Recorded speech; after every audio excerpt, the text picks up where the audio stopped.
It's the Social Oddities Podcast, coming at you from 5 parts of the UK, all for one reason: the amazing world of wrestling. I've never seen a crowd so fired up, JR. They know what's coming next. They can't wait to get started, and neither can I. Hello everybody and welcome to episode 2 of the Social Oddities Podcast. So first of all, obviously say hello to the usual gang. There's Rach, Kev, Adam and Chris. Say hello everyone. Hey. Hi guys. Hello. So obviously we're recording this straight after SmackDown this week. So I think the best thing to do is if I ask you guys some questions about Fastlane coming up, about what you think of it, what matches you're excited for, how you think it's going to shape WrestleMania. So we should start with the main event, shall we? Should we start with Owens and Goldberg? What did people think of the build to this one? I think Owens' promo from a few weeks ago was pretty solid. I think they've built it up now where everybody thinks Goldberg's going to win, and I think they're just going to say, fuck you all. Kevin Owens is actually going to win, which isn't really a fuck you all, because that's what we all want anyway. Because I think, obviously Goldberg-Lesnar for the title seems to be where they're going. I think we're all probably under the impression that's the direction they're going in, even though they don't really need it. That match doesn't need the title. So you really think they'll keep it on Owens? Yeah, I think they might even try and build a little stable up with Owens, Samoa Joe, and Trips. If you notice, I know it's only a little thing, but Kevin Owens wearing a suit on Monday, it makes you think, oh, he's wearing a suit. Same as Samoa Joe. What do you think? And I think there's a few more references in there, unless I was looking for them, about he knows how to play the game better than anybody. There's a few little references that he dropped in that, I think they could probably build to that quite easily. Yeah, and remember, Trips did help him win the title. And they had like a little conversation backstage, didn't they, before the match, that you couldn't hear what they were saying. So there's obviously something going on. But obviously, if Owens keeps the title, do you think he's got Jericho at Mania, for the big title? Yeah. Yeah, I think Jericho deserves it after the last year, so that's probably their way of saying thank you. What would you do with the US title then? How are you going to get that off Jericho? I was just going to say that the only thing that's still making me think that Goldberg's going to win is the fact that Jericho's got the US title. So it's not giving them very long to kind of get the title off Jericho and then build a US title feud with whoever beats Jericho for it, if that makes sense. Yeah, but they could have like a match on Raw where Owens costs him it again, and then I'd put the US in a ladder match at Mania. I think the cruiserweights are going to get the ladder match at Mania. Yeah, that could be a pre-show for me. But they're pushing the cruiserweights, maybe not on Raw, but they're obviously trying to bring people towards watching 205 Live on the network, which then gets their subscribers up, so they might want to put that on the main show. Yeah, potentially, yeah. No, I can't get into that 205 Live. I did try, these past couple of weeks, but it's just not working for me at the moment. I think my main issue with it is it's fairly similar. I'm not an expert at all. Probably like Rachel, I've probably watched 1 or 2 of them, but a lot of the cruiserweight matches I see tend to be the same sort of stuff, and it's kind of hard for like an outsider like me or somebody brand new to them. It's kind of hard to differentiate between a lot of the guys. Sometimes it's like once you've seen one, spinning dive off the top rope, you've kind of seen them all. It's hard as well because I really do like Neville, but I don't think he really belongs in like the cruiserweight division. I think it's weird. Yeah, he is too good for the cruiserweight. At the same time, Neville? Yeah. The thing about it as well is everybody associates the cruiserweights with high flying and all that kind of stuff now, but it's changed since the WCW days where it's not all high flying now. It is mat based, grappling and high flying. It's a mix of everything now. So it's not just your high flyers in the cruiserweight division anymore. It's just the fact that they are under 205 pounds, so they're classed as cruiserweights. I think it's probably slightly unfair of me because I haven't really got into it. I think I should probably give it a chance and then I can pass an opinion, but it's kind of, there's no motivation there for me to give it a chance, and I'm not quite sure why that is.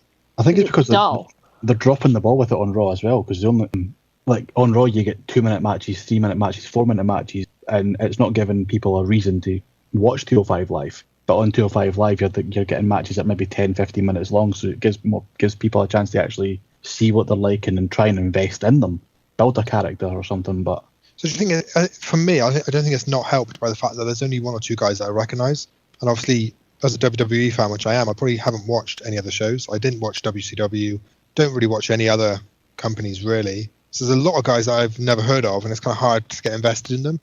I think Brian Kendrick, I kind of knew him, but he's almost, not a joke character, but a really low card character when he was back in it last time. Neville's probably the only one, and I think once Austin Aries comes back, who's a slightly bigger name. Austin Aries will be good when he joins in. I think if they had a few more bigger names in there, it would be easier for the casuals like me to sort of want to watch it, and then those name guys can then introduce you to the other guys. The only thing I'm not going to like about Austin Aries becoming a full-time wrestler on 205 Live is the guy is gold on commentary. Yeah. He's brilliant on commentary.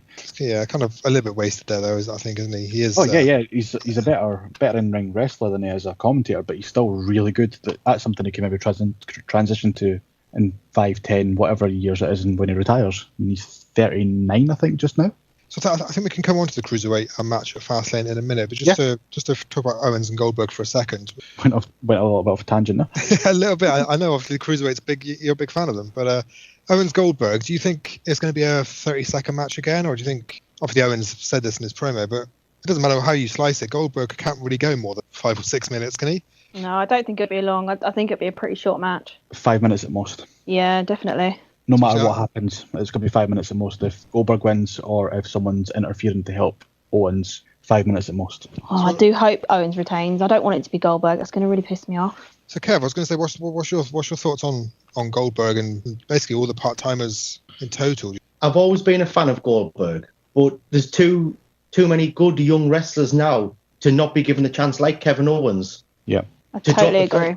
And then he's going to drop it again for another part-timer, who in turn can hold it for 6 or 7 months and turn up once a month. Yeah, no, definitely. I think it devalues the title, in my opinion. Yeah. So I think there's a few guys in here, not naming names, that might be slightly older than me or watched more WCW than I did. So obviously Goldberg's a slightly bigger name for you guys, but I think he's obviously been brought back for his name value only. He has helped ratings as well, though. Yeah, but not champion for me though. He doesn't need to be champion. No, he doesn't. He would get the ratings for his name alone. But it's the fact that people, as soon as he comes out, he's getting the biggest pops. He's getting the biggest ratings. So they're just looking at it thinking, well, maybe we make him champion, we get bigger ratings. Do you think they're doing what they did with Hogan after, was it 18, WrestleMania 18? With The Rock, he got a big reaction, obviously, at WrestleMania. And then didn't they stick the title on him for a few months? Yeah, he beat Triple H, I think, a month after that WrestleMania. So it's just a nostalgic title win, isn't it? It is, definitely. It's a shame. But so if who would you have Owens go up against at Fastlane if it wasn't Goldberg? Because obviously he's biding time until Jericho comes back at Mania. So I mean, Goldberg's a logical choice for him to at Fastlane, so I can see why they're doing it. But I'd still have Owens somehow going to WrestleMania as champion against Jericho. Well, I was going to ask you guys this: why, if you were Goldberg, why would you bother with Lesnar at Mania? You've beaten him twice, or you've eliminated him quite easily. You've sort of, dominated him twice. In your head, Lesnar's nothing. That's that done. I don't see why he would bother fighting Lesnar at Mania, unless the obvious thing to do would be to have Lesnar cost Goldberg the title, and then you can set the match up. But Lesnar just seemed to accept it Goldberg just seemed to accept the match for no real reason. There's nothing in it for him. I personally think it's a bums on seats from the WWE. That's all it is. It's going to sell pay-per-views, isn't it? Yeah, no, I think obviously it will. But if what's in it for Goldberg? In storyline mode, why would you bother? Really. I think they're just trying to set it up to be that 3 times. He's overcome the odds 3 times or whatever it is, or beaten him 3 times. I think that's what they try and do, isn't it, in WWE? But Lesnar's going to win at WrestleMania, though. Do you think? Oh yeah, I think he's got to, isn't he? If Lesnar doesn't win, he's not buried, but he's just lost. Well, he's lost at Survivor Series, got eliminated by the guy in about 10 seconds at Rumble, then loses again at WrestleMania. It's kind of taken away his aura. Yeah, but aren't they just setting Goldberg up to be that whole family image persona with his stupid little, I'm doing it for the kids, like gimmick thing that he's got going on? I don't understand that. It's clearly working on you. Yeah, clearly. To be fair, I'm kind of with you. As soon as he says, "Oh, I'm a superhero, doing it for the kids," that was so cringe. I know it's a baby face thing to do and all the rest of it, but honestly, it did make me cringe a little bit. I'm like, I couldn't care less about you now. Nobody could care less. So talking of sort of monsters and sort of people that they're building up quite a lot. Strowman, Reigns, two guys that really can't lose. Yeah, I see what you've done there. Strowman, Reigns. Uh-huh. That was a little link, wasn't it? It was almost a professional link. That's good. But it's 2 guys that can't lose.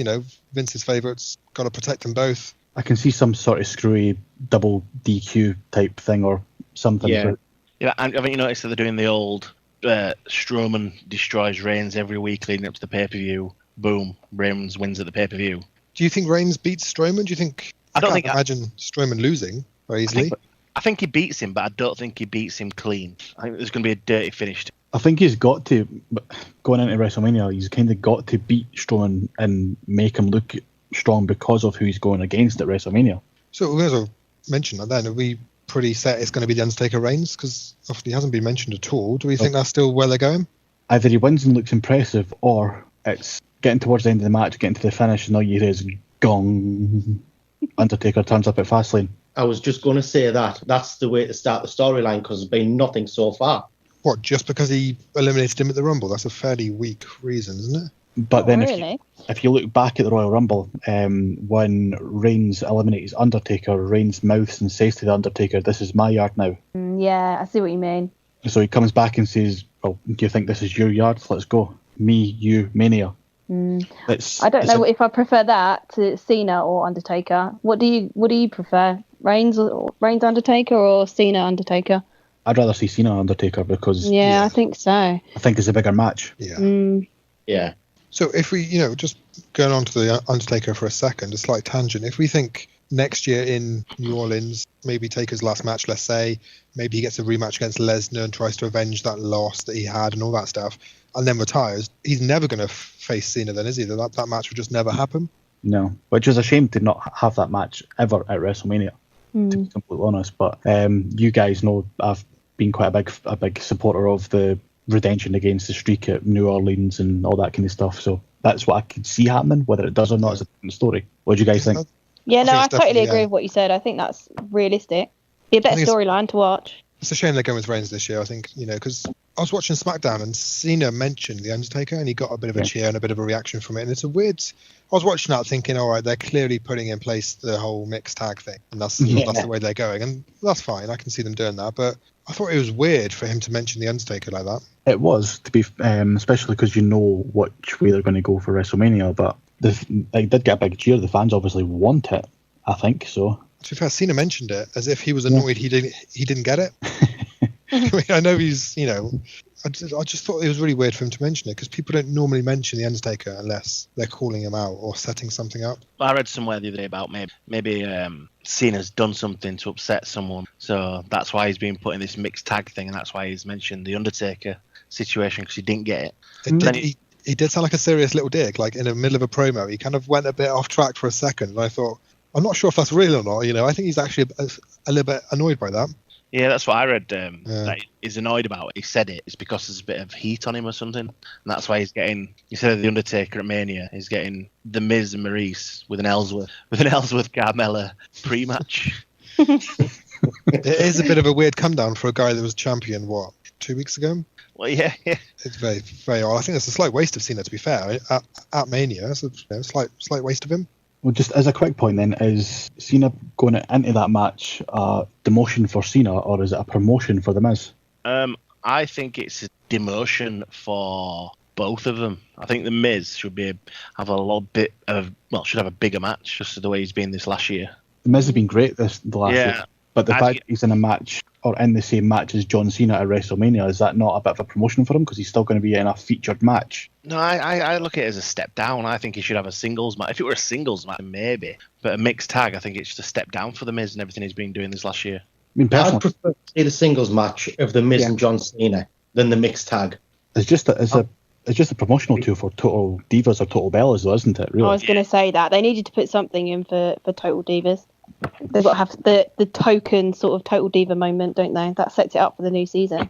Well, I know you're a big Total Divas fan. Do you think we're going to get a sort of Macho Man Randy Savage proposal at the end of this match? Oh, I hope not. I will cringe. That is so cheesy. It's not even funny. Like, if that actually happens, I can't help but think that she's got, quite an influence on the fact that she's in a match with John Cena at WrestleMania in the first place. I think there's something going on with that. See, do you not think Cena has requested so he can do this whole proposal thing? Do you not think he might see that as quite a sweet thing to do? I'm not saying it is. I'm saying it is a bit cringy, but do you not think he might have requested this? No, I don't think he would have. Well, I don't think he would have either. Have you seen him on Total Divas? He's not interested in that. I think if you give Cena the chance of proposing to his girlfriend at a match with Undertaker at WrestleMania, I know what he's choosing. Yeah. And it's not the proposal. So let's just say maybe a naggy girlfriend sometimes wins everything, doesn't it? Haha. Maybe she's just been on. That is true. Yeah, but even having Maurice in the match, like we haven't seen her wrestle in how many years now? You know, that I don't know is going to be interesting to watch, if I'm honest. I couldn't stand her before, so seeing her in a Mania match does not interest me. I forgot she was a wrestler. I was going to say, I don't think I've ever seen her wrestle. Whatever. She was on NXT a bit, was she, or not? I don't remember her on the main roster. Maurice, she was Divas champion. I was going to say, yeah. On the main roster? Yes. Yeah. See, this is a massive gap in my knowledge. I've somehow blanked that out completely. Wow. I can't remember that.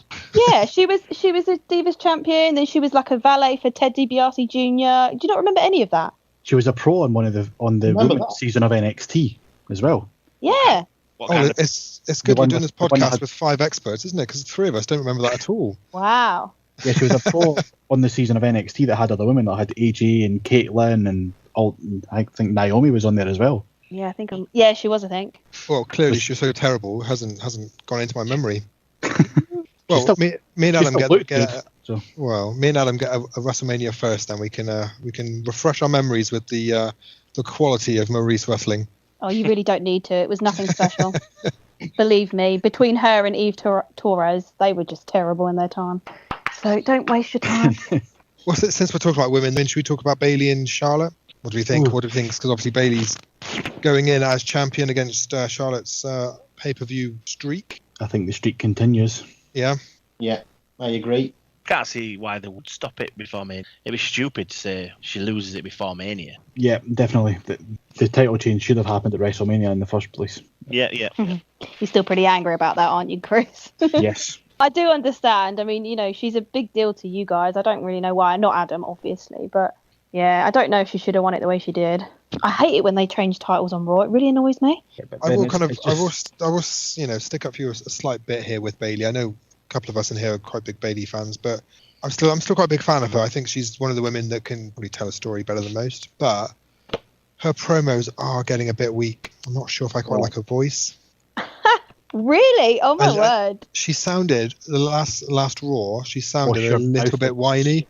I can't believe you're saying this right now. Only because she's in there with Charlotte, and I think Charlotte's promo is much better.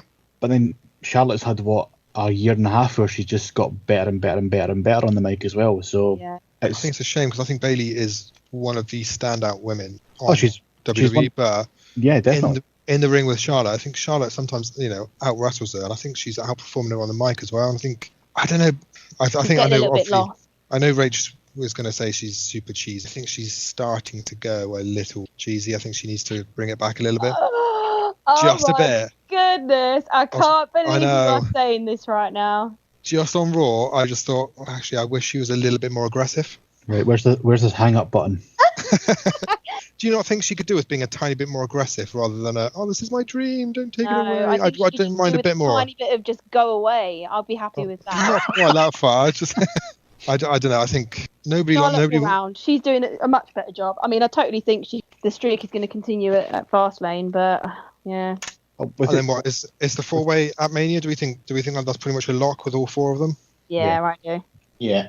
I think just going back to Charlotte. Charlotte's by far the standout of the division. I'll put my hand up and admit that. But she's going to win on Sunday. They're going to build towards the Fatal 4-way.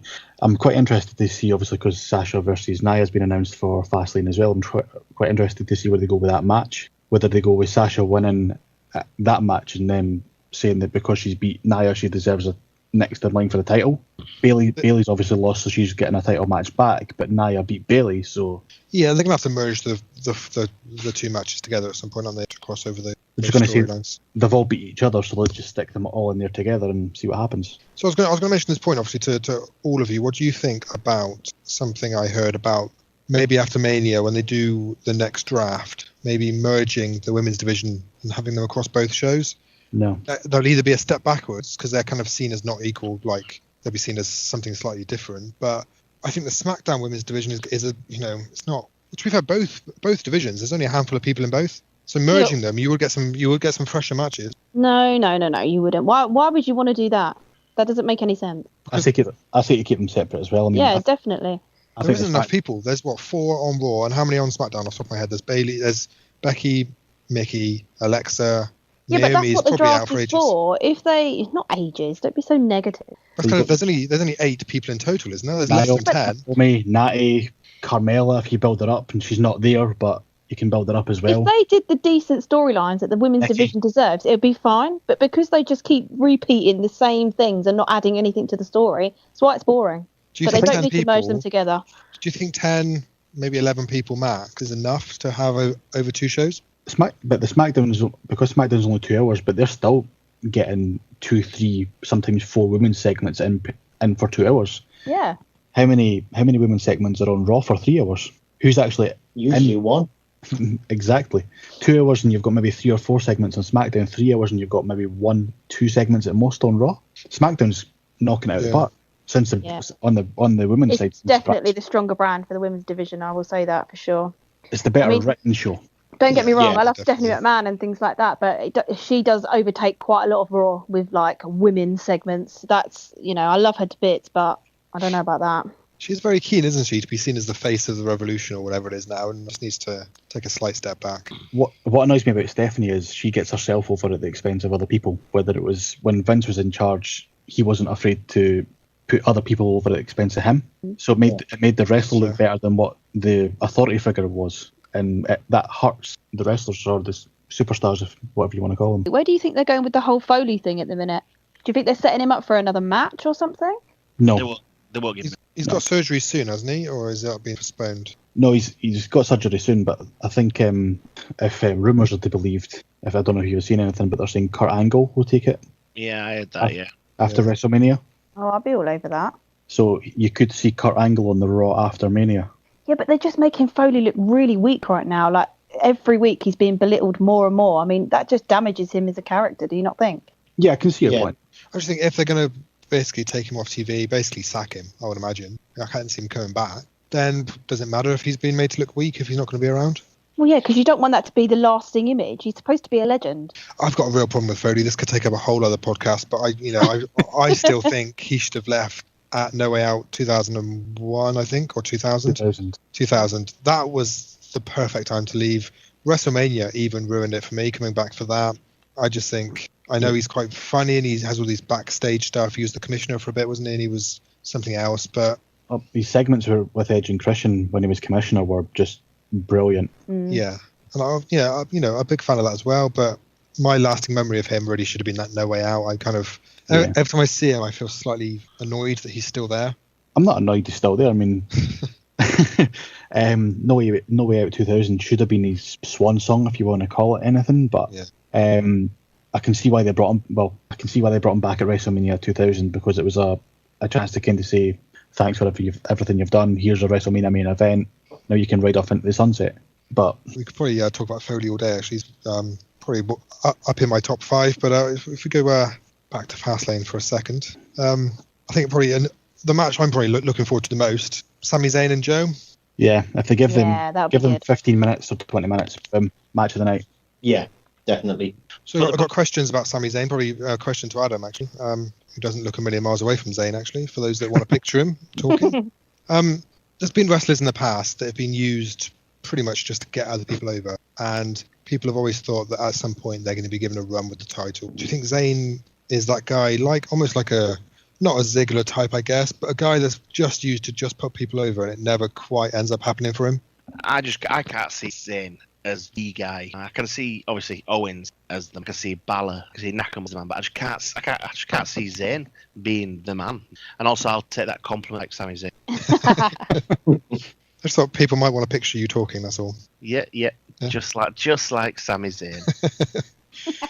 And I see what you mean. He hasn't got the right look, I guess. If they're going to go old school about what the look should be, but I think he could have a bit of a Daniel Bryan type thing, or a bit of a, I don't know, Eddie Guerrero, even if we forget certain stuff, even a Benoit thing, a bit of a build up to the title. When he wins it, he's the fan's choice. He could have one of those moments, but I don't think he'll be a long-term champion. They can build the company. I'm a big fan of Zayn. You guys know that. But he's definitely got. I agree with Adam. He might never be the guy or the face of the company, but with WWE as it is just now with the brand split, it could easily be a champion on one of the two shows. But he's still not the guy. kind of like Christian was world champion in SmackDown, but he wasn't the guy. Does that make sense? Yeah. Yeah.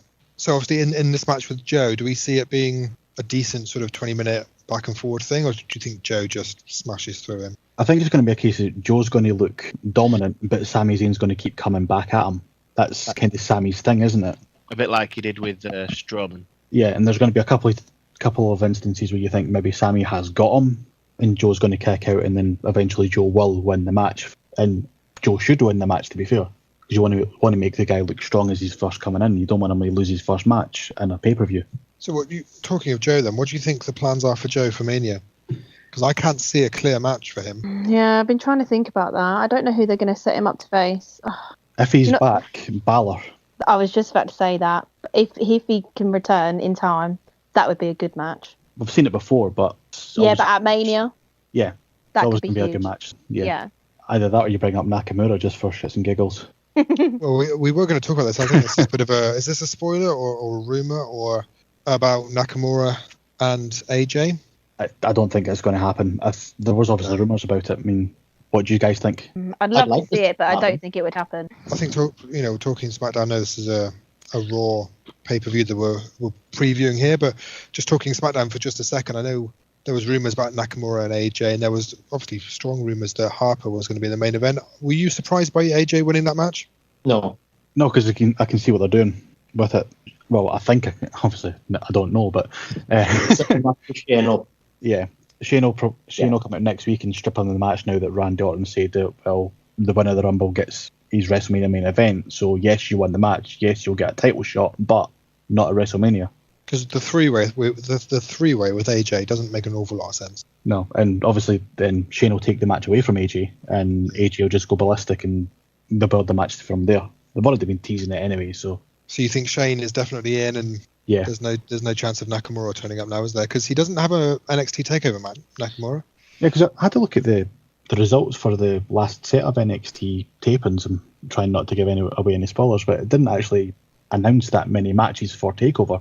So there's no, at the moment there's no clear match for Nakamura at Takeover.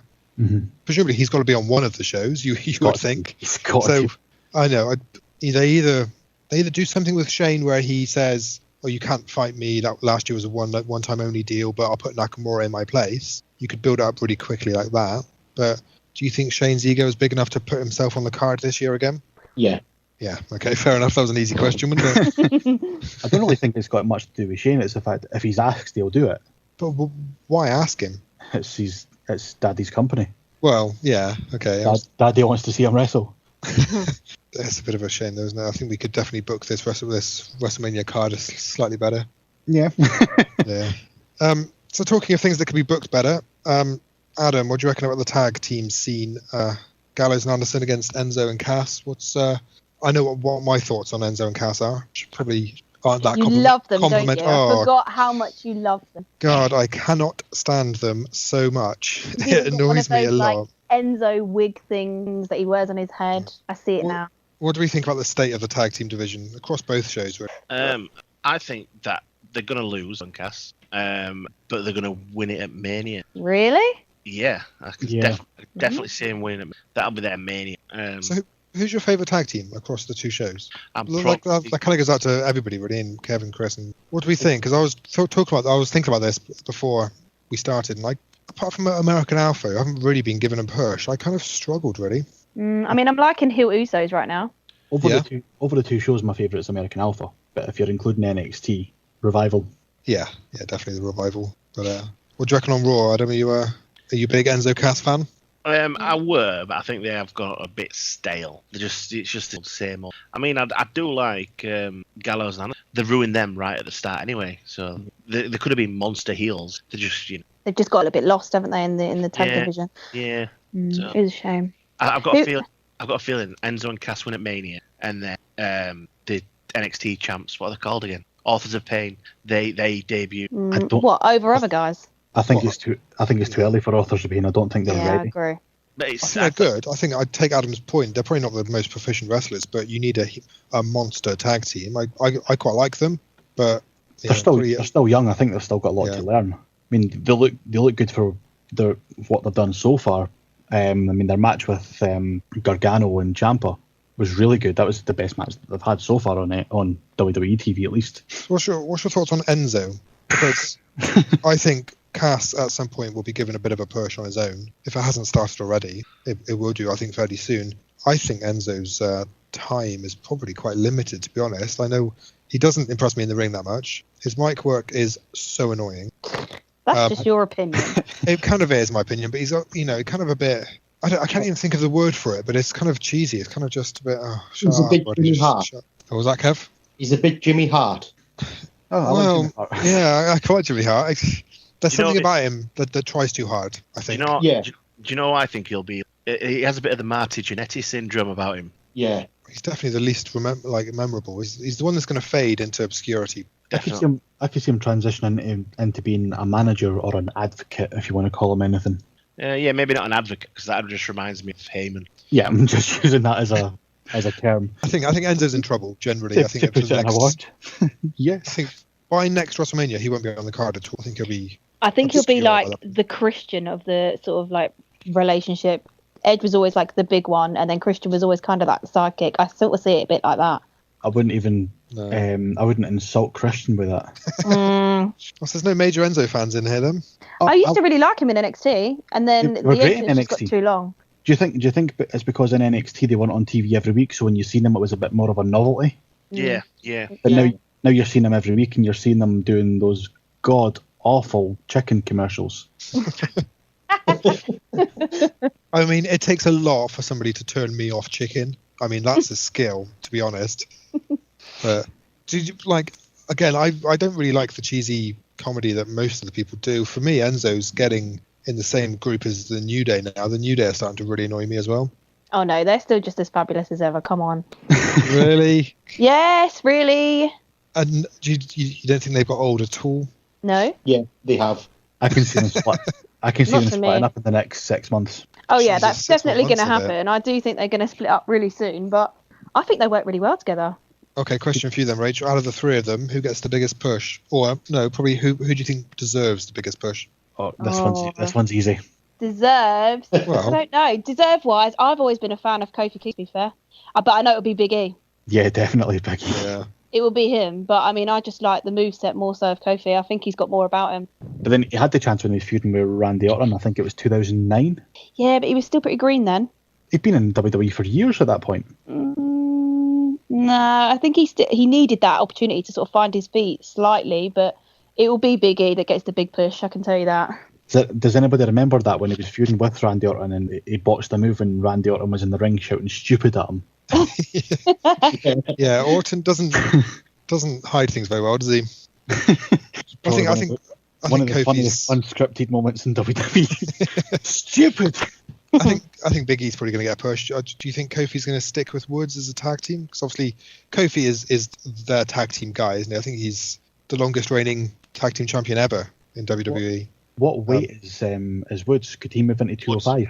I was just going to say 205, definitely. Well, obviously he is 205. So that maybe add some star power into 205 as well. See, I like Woods. I think he's a pretty cool guy, but yeah, he's not. I'm just somebody thinking, I'd go out of my way to watch. Do you know what I mean? He's sort of. I was only thinking that because I think in the latest WWE conference call they said that they're looking at making 205 Live another touring brand like NXT. So you'd have that's optimistic. I think shows, 205 Live shows, and NXT shows all separate. So you'd need people obviously to fill those shows, and Xavier Woods might be a guy they could look to. Well, to be fair, one thing that would make me watch it is to have slightly bigger names or people that I recognise. So having Austin Aries there and Woods there, and I don't know what Kofi Kingston's weight is. I think he's a bit bigger, isn't he? But to have a few other people there would definitely probably make me watch it a little bit more. Obviously, again, I take your point with 205 that there is different styles. I haven't given it a chance, but one guy that I think is definitely a different style is Jack Gallagher. What do you think about him and Neville at Fastlane? Neville's winning. Yeah. There's no doubt about that. Neville should hold that belt for about 6 months at least. Try add a little bit prestige to a new title, because they changed it 3 or 4 times already. Yeah, at least. And so, he's the biggest name, but bringing Austin Aries, Neville versus Austin Aries will be a good match whenever that does happen, or if it does happen. So what's your thoughts on Jack Gallagher?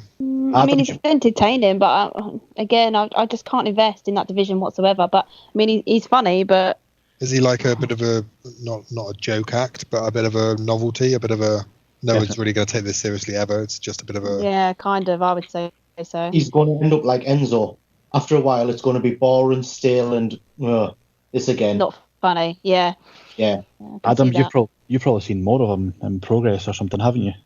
Do you know what? I hadn't seen him wrestle apart from 205 in the Cruiserweights. That's when I first saw him. I just totally bypassed him. I think he's unique, isn't he? He's got a unique character to him, which isn't a bad thing. That makes him stand out, but... He's got a unique character, but have you not seen the Vaudevillains? I'll take your point again. Yeah, he is the face vaudevillain. He's an English vaudevillain that gets promo time. Yeah. Where have they gone? Have I missed them in matches, or they just completely disappeared? They've just disappeared somewhere on SmackDown. Fair enough. They went to the same place that Breezango went. Aww. As long as they stay there, it's all fine. Bring back Breezango. That'll be your WrestleMania sign sorted, Chris.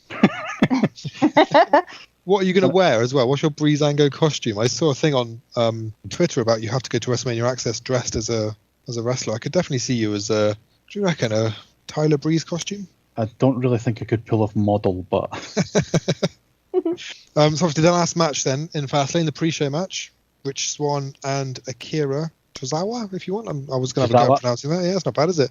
Against Kendrick and your favourite, the Scottish guy.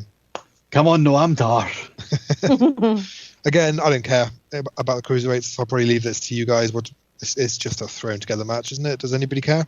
No. Pinky, no party. So that's a wee ICW chant if anybody's. Only Chris cares then about this match. That's good. Well, all you have to do is put a Scot in every match and you'll watch it. If Grado and Shah Samuels are listening, they really like that song. Nomdar's best friends. So the first two pay-per-views of the year, the Rumble and the Elimination Chamber, probably two of the strongest I've seen in a good few months. Probably 7 or 8 out of 10. Probably really good shows. What do we reckon about Fastlane? What's the looking forward to it? I'm looking forward to it. Yeah, it's going to help to set up a bit more, for WrestleMania. I know a bit more of a direction because I do still think we're in a bit of a position at the moment where we don't even know what's going on. Yeah, it's all a bit up in the air. The way it's looking just now, you've got an idea where it's going, but you don't know if it's going to go that way. We're constantly guessing, but I mean, I do think we're going to have a lot more answers after Fastlane as to what we're going to get at Mania. Yeah, I think by this time next week you'll have a pretty clear indication of where things are going. I think it's going to be a very safe pay-per-view, though. I don't think we're going to get any, high spots or anything like that. Nothing too out there. Well, we could quickly have a bit of a round table. We could quickly have a quick zip around for the predictions. So what do we? Bailey, Charlotte. We kind of all think Charlotte, really, don't we? Charlotte. Yeah. Charlotte. Charlotte. Banks and Nia Jax. Nia, yeah. I'm going to say Sasha. What? I was just about to say, this kind of proves Rachel's point about it being predictable. You've kind of ruined that now. So why do you think Sasha? It's like I said earlier on, I don't think it's going to be clean. I think it'll be one of your roll-up of deaths kind of thing where it's going to be over quick out of nowhere, but it's just so they can say they've all beat each other and they all deserve a chance at the title.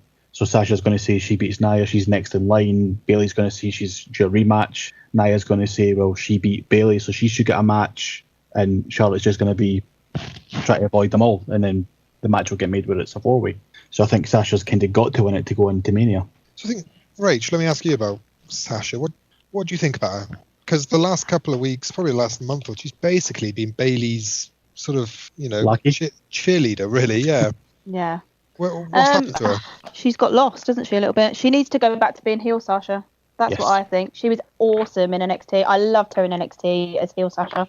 I'm not feeling her as his face. She's too emotional. It's the tears all the time. I can't be dealing with that. Do you think she'll be healed by Mania? Do you think that's or do you think? Yeah, I think so. Or do you think Bailey will beat her? Bailey could beat her at Mania or pin her when she's not expecting it or something, and it could make her turn heel the next night. What, on Raw? Yeah, that's a good option.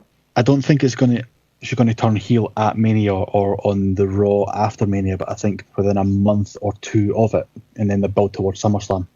Because what's SummerSlam? That's August, isn't it? So what's that? That's 4 months after Mania. Do you think if they turn her quickly, do you think they can hold off on it for 4 months? with how thin the women's division is on Raw, probably not. So maybe she stays face for a little bit and then goes heel a month or two before SummerSlam. Yeah, I don't think she'll turn heel right away. It'll maybe be, like you said, a month or two. Because then Bayley's the only one left, isn't she? As a non-heel on Raw. Well, they could bring someone up, or bring someone else in. I mean, they've got Emma still sitting on the sideline. I know she's better as a heel, but either that or they switch someone over from SmackDown and bring someone up from NXT and put them on SmackDown. Asuka on SmackDown while Becky gets moved to Raw. Because they had a poll, didn't they? They had a poll on WWE.com about who they want to bring back, and who was it that won there? It was Kelly, wasn't it? Ugh. I know everybody's a big fan of hers. I know Adam's waiting for her to come back with bated breath. I can't wait for Kelly versus Dana Brooke. Oh my days. I noticed on that poll, Bull Nakano wasn't on. No, I was just going to quickly go Nakano, around. I was going to go around and say which the last 10 years or so would you want to bring back, but I think we'll go back to the 90s, shall we, with Bull Nakano? Definitely. I know you're still gutted that she's not in the Hall of Fame this year. I know they gave it to Beth Phoenix. Yeah, but they could have two. I think Bull was probably second on that list, wouldn't she? Yeah, a close second. Close second, yeah. What do we think about the Hall of Fame this year? Anybody, obviously, angles that stand out? What's people's thoughts on the other ones? Yeah, I'm excited. I'm quite looking forward to it. Yeah. So just a quick rundown. You obviously got Beth Phoenix, Mrs. Edge, DDP. Rumor that sorry, I just hijacked your question there. Yeah, go on. Rumor that Christian's going to get inducted as well. So which one does Edge induct? His wife or his best friend? This is always the long question, isn't it? Girl versus friend. They've got is it one kid or two kids together now as well? I think they've just had a second hand. Yeah. So who else is in there? DDP is in there, which means basically a 15-minute promo for his yoga, I imagine. DDP yoga. Do you know what though? He's actually really nice. Yeah. Yeah, he's a really nice person in real life. Seems like a really cool guy as well. Yeah, he is really, really cool. He gives a lot of time to his fans. I will say that. He spent ages having a chat with everybody. Can I be a bit harsh by DDP for a second? No. He's obviously done a lot of good for a lot of people. Why would you be harsh about DDP? Well, because he's, there's that documentary about him saving Scott Hall. He's done some work with Jake the Snake and all the rest of it. So he's done a lot of good work. Mm-hmm. I really think he knows it, though, doesn't he? To me, he's a bit smug about it. Yeah, but he would be. He would be because he has helped all those people. I was going to say, he's allowed to be. You could be a little bit humble about it, but he just seems super smug about it. To be fair, if you've took two people from death's bed, which is what he'd done with Jake and Scott Hall, would you not be a bit smug about it? I guess. Maybe it's just me. These guys were minutes away from, well, not literally minutes away from dying, but, they were on their deathbed. And look at them now. I'm totally on board with the work he's done. I think a lot of people take a lot of use from that. And well, even current guys still do it as well. Jericho swears by it. There's not many cures for what these guys have, and the work he's done has been pretty great. I don't know. There's something about his attitude. I've only seen him a few times, like on clips and stuff, but he just comes across a little bit smug, like, oh, look at me, I'm so great for helping them. And I'm like, you are great, but if you didn't say it, I'd think you were greater. He just comes across a tiny bit smug about it. Maybe that's just me being grumpy. Maybe it's just me being grumpy. Just a little. It's not like me, I know. Yeah. No, I think he's good. I mean, if you look at, I know he's away for surgery and everything, but Foley's even said as well that he would have been in a lot worse condition if it wasn't for DDP Yoga, and DDP Yoga helped him lose a hell of a lot of weight. So yeah, he looks a lot healthier now. I know he's struggling with his hip and stuff, but you have to admit, from when he came back on Raw to where he's at now, he looks well in comparison. To be fair, I really should give DDP Yoga a go. I've done it. Yeah? It's tough. Okay, maybe I won't then. I get tired standing up too quickly off the sofa, so maybe I won't. You look at it and you think, he's just moving his hand really slowly, but no, that hurts. Okay, well, speaking of other guys that make me roll my eyes slightly, what's your thoughts on Teddy Long? I think there could have been someone a little bit better to go in over him. What tag team is going to induct him? Yeah. Oh, it could be anybody. And then the Rock and Roll Express finish off the Hall of Fame list. Do we think the Hall of Fame list is done, or do you think Christian's going to be added to that? I think they'll add one, maybe two more. Yeah, I was going to say, I don't think they're done yet. I was going to say they've got a couple more to add, and the celebrity to put in. Oh, yeah, who's going to be the celebrity? Do you reckon it's going to be Trump? He's already He's in. already in. Yeah, he's already in. It's probably going to be Lemmy, isn't it? I would guess. I'm hoping for Lemmy. Lemmy be cool. I was actually hoping for Lemmy last year, but personally, I think it might have been too soon for his family. Mm-hmm. I think they're going to still announce maybe one wrestler.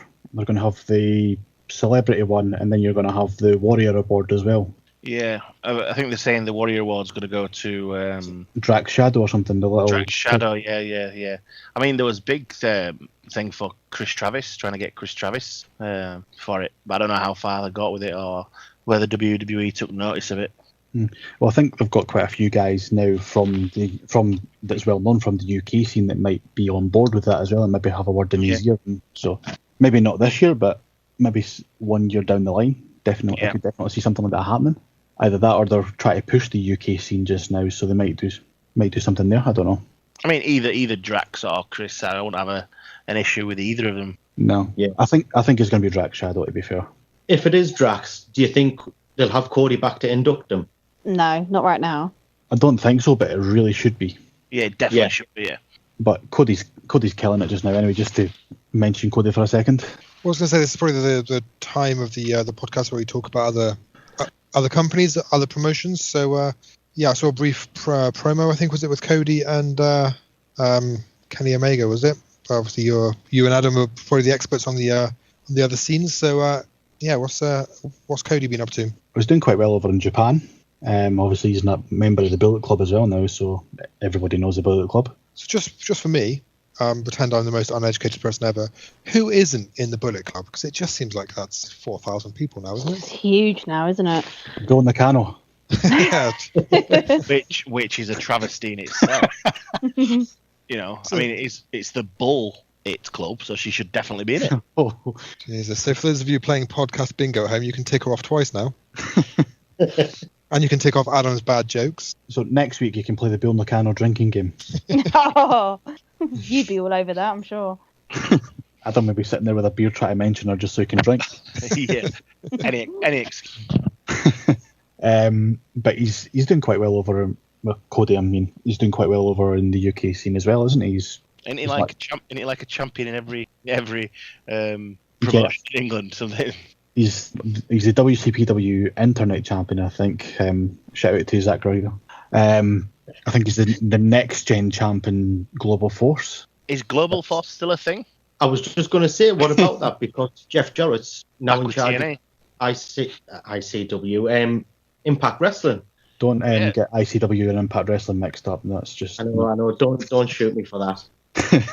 Well, talking about Impact Wrestling, all the people leaving this week as well. What's going on there? Quite a few, isn't there? Should we ask about the Hardys and Drew Galloway? Probably the biggest two names. Has anybody else left today that I haven't been aware of? Mike Bennett's left, hasn't he? And Maria Kanellis as well, obviously, with Mike. Jade. Is Maria still around? Yeah, Jade's left as well. Was she the Knockouts champion, Kev, did you say? Not that much. So was the Knockouts champion. That company's much done now. Who do we think will come back? Because I think eventually everybody comes back. But who are we looking forward to seeing? Because again, I'm going to probably be slightly in a grumpy mood. I've got a bit of a reputation now, haven't I? But going to be a slightly grumpy mood about all these TNA guys coming in. But who do we all think will come in? Who are we looking forward to seeing? The Hardys. Yeah, same. I don't think they're going to want to bring in the broken gimmick, but it will come in. There's no way the fans are not going to bring that in, but they wouldn't want to, I think, promote that. Do you think they'll go back to how they used to be? What, Team Extreme? Yeah. They're a bit old for that now. It didn't really stop the Dudleys, though, did it? But they're back. I've said this before to you guys. They're backed into a corner with this as well, because if you come back as the old Hardys, the fans are just going to chant delete, delete, delete anyway. Exactly, yeah. But if they come in as the Broken Brilliance gimmick, how long is that going to last in WWE? I don't think it's a WWE gimmick. I don't think it would stay very well, or stay very long, should I say. I think it would get old pretty quick, and I don't really trust the WWE's creative writers on Raw especially to actually do anything with it. Because they are very much characters, aren't they? And I was just thinking there was actually not that many characters in WWE. I know Bray Wyatt is probably the example, and The Undertaker needs characters as well. Yeah, definitely. Yeah, but I think my point was, do they? Because apart from Wyatt and obviously Taker, we'll forget Undertaker, but Bray Wyatt is probably the only sort of outlandish, weird character they've got. The rest are kind of basically just like wrestlers. Do you know what I mean? There's, a few characters here and there, but the Hardys are like way out there in terms of just weird, such a character rather than a wrestler. I seen a post post that fits. I seen a post on Facebook just before we started recording here from a guy who said about the need for characters. It's like, you do need characters. You do need to have that little bit where you know it's entertainment, because if it's not, then it's just basically guys using their own names and running about in their pants. So do you think WWE has got too real? But it does work sometimes. You've got to give it that. Because you could go back to the mid-90s, obviously Adam's favourite time, and you had Mounties, and you had Repo Mans, and you had clowns, and oh god, we don't need any of that. Characters though, mind, characters. Whereas now you've got real guys basically doing, let's just say, they're trying to do a UFC type, trying to present it as a real fight. But do we think it's got too real? There's got to be that mix where you've got real people, as you're calling them, and you've got the characters over on the other side as well. Yeah. That's why the Miz works, because he can pull it off both ways. That's what I think, anyway. The best characters are usually people that are themselves but dialed up to 11. Like Steve Austin, fair enough, it was himself, but he was Stone Cold was a character. Yeah. So obviously the few characters they have got, like the ones that are way out there, like the Ascension were pretty way out there, the Vaudevillains, those guys don't really do very well. And obviously, Tyler Breeze doing the whole model thing. The crowd seems to go, no. I love Tyler Breeze, I don't care. But do you think the characters have got a place? Because obviously the crowd seem to shit all over most of them. Yeah, but not in NXT. Tyler Breeze is quite up there in NXT. It is as much as NXT is good, it's a different audience. So yeah. You've seen that many people coming up from NXT and it doesn't translate or doesn't transition well over to the main roster. No, it definitely doesn't. For some people it works, like it's working for Enzo and Cass and stuff, but... Is it? Well, it's not kind of now, but it's lasted a lot longer than Tyler Breeze. Who do you think's the best character on TV? Like Bray Wyatt, probably. Yeah, but, Bray Wyatt. Like the New Day, Enzo and Cass, all those sort of, outlandish guys that have got this big character. They sort of, the crowd are just sort of giving up on them. I can't really think of who the best character is on TV at the moment. Best regular one at the moment is Bray, without doubt. But then underneath him, I'm struggling a little bit. Yeah, I think we'll take that silence as there isn't many people. So is there a place for the Hardys, or are they too outlandish to be accepted? I think there's a place for them, but I don't think the broken gimmick will last. And then what about Drew Galloway? Because I've, obviously... Well, you guys will know my thoughts on this one, so I'll let you take that. Well, I was going to say, he is the chosen one, isn't he? I just think if he comes back, he's just going to be in the same shit gimmick. I'm not saying it anything against him. I just think it's what WWE will do to him. I can't see him getting a massive... I just think he'll just be the same boat as he was before. Yeah, it's just another name on the roster. Exactly. I know he's different. But... I know Chris is a big fan, and I know he's different, but do they need Drew when they've got Baron Corbin, let's say? Drew's better than Corbin, hands down. Yeah. Really? Really? No, I don't see that. Drew Galloway is better than Corbin without question. In-ring, promos, whatever you want to call it, he's better. All round board. Maybe for promos, but not in ring, I don't think so. Oh, 110% in ring he's better than. You would say that, though. He's been in... Where's he been? He's been in TNA, I guess. He's been everywhere. Wherever he's been the champion. And that's not just because he's a name, it's because he's the best one in that promotion. Simple as that. Yeah, I agree with you there. I do. He was the best one in ICW. He's been the best one. I know I'm saying TNA, and TNA's crap, but he's the best one in TNA. He's been the best one in Evolve. He's been the best one in WCPW. Wherever he goes, he's the best one there. Because they've obviously picked up a lot of guys recently, WWE. Is it a case of Drew being under contract, or because obviously they've overlooked him, haven't they? But he has been under contract, so. Okay. Now the fact that he's turned down that TNA deal, I'm not going to say that WWE is going to pick him up right away, but the fact that he's been killing it in two of the promotions that the WWE's got a very, very close relationship with, in ICW and Evolve, he's got to be on the radar. So do you think he'll be interested, or do you see him going to Japan or Ring of Honor? I'd actually like to see him go to Japan for a couple of years. So how old is he? He's still got quite a long time left, really, hasn't he? 31. Yeah. So he's younger than Corbin. And I'm only using Corbin as an example because he was brought up. But he's younger than Corbin. He's better than Corbin. And he's got more experience than Corbin. I don't know. I'll tell you where I am with it. I've obviously watched Corbin advance through and evolve through. I'm a fan of Corbin. I'm a fan of Corbin. Because I've got the sort of the background and the history watching him. I'm kind of more engaged in him than an outsider coming in. It's kind of the only reason that he may not be actually better, but obviously half the battle with any of these wrestlers is to get fan engagement. It doesn't matter how good you are. If the fans don't care, you're done. But I think the fans care about Corbin. If Galloway came back, I think you've got to build somebody up again, whereas you don't need to because Corbin's already there. You don't need to do all that hard work all over again. But you can quite easily bring someone in, and it's happened before where you repackage someone, you bring them back with a gimmick and you put them in a better spot. I'm not saying he's going to be world champion, but you can still put him in an upper mid-card spot. You could even put him in an enforcer kind of role if you want to. I mean, he's 6'7", he's got an imposing look. So you make him an enforcer for someone like, for the Triple H, Kevin Owens and Joe faction, where he's maybe, you've got to go through Drew to get to them kind of thing. Or just put him back in 3MB. No.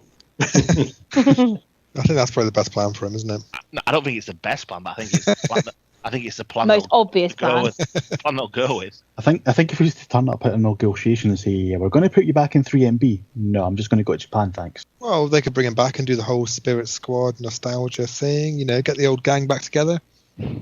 No. I think that they should do it just to annoy you, Chris, to be honest. So I guess in closing, I guess for this podcast, we talked about TNA and the Hardys and Galloway.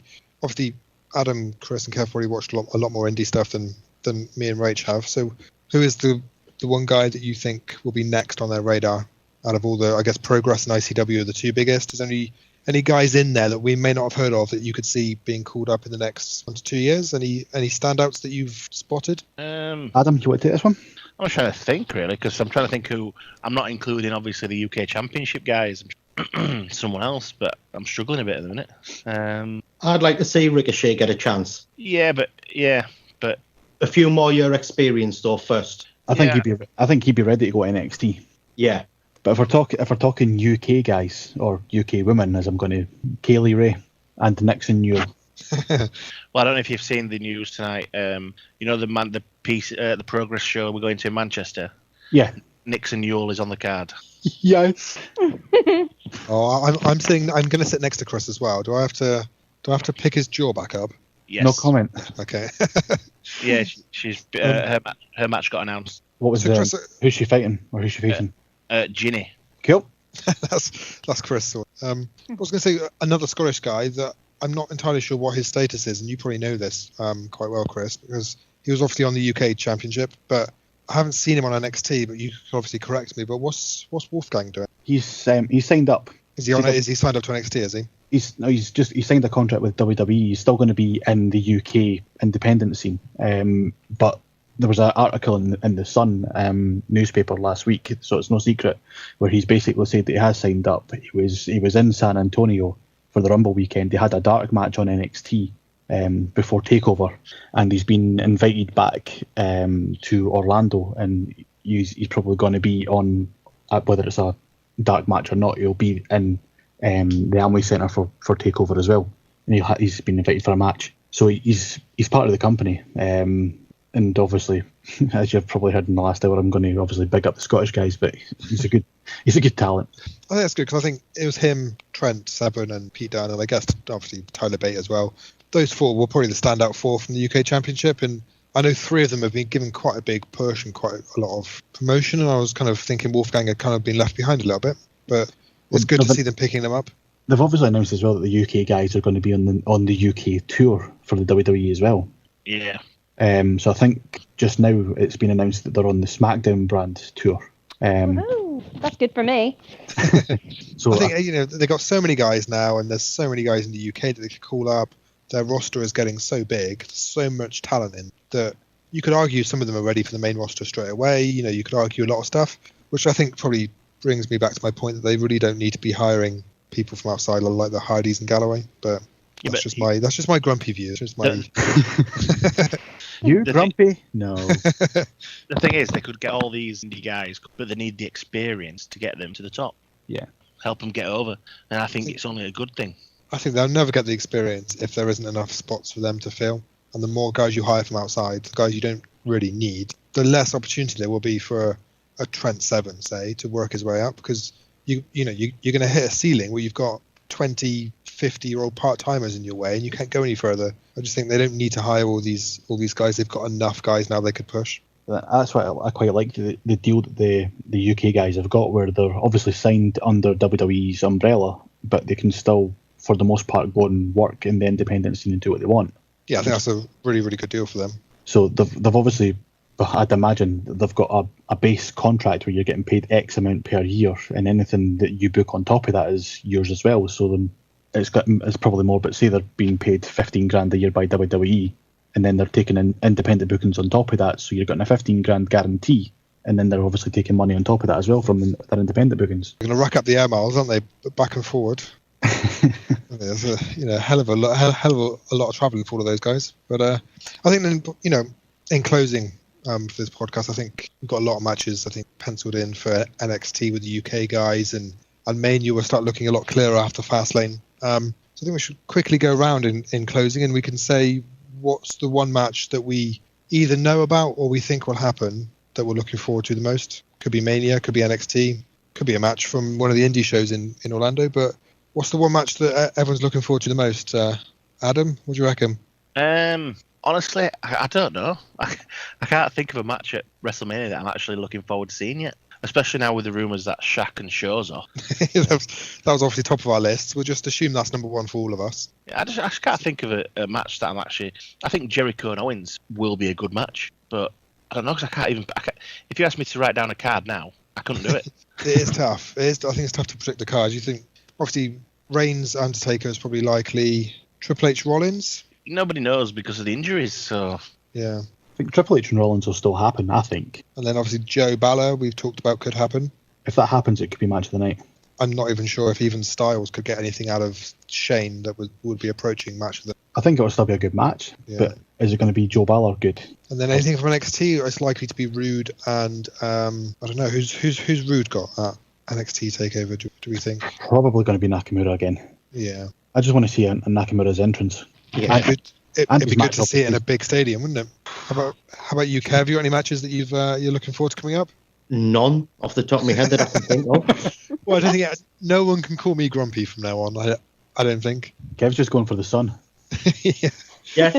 Well, I think there'll be enough of that. 30 degrees blazing down on your head in an open air stadium for 7 hours, or however long Mania is going to be, about 3 weeks at this rate. Oh, that was a good thing about Dallas. It had a roof. Yeah.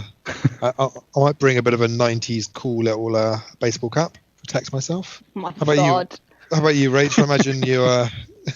What's your match of the week going to be? Do you think? Well, obviously Seth Triple H, but I don't know. I'm kind of looking forward to Asuka Ember Moon.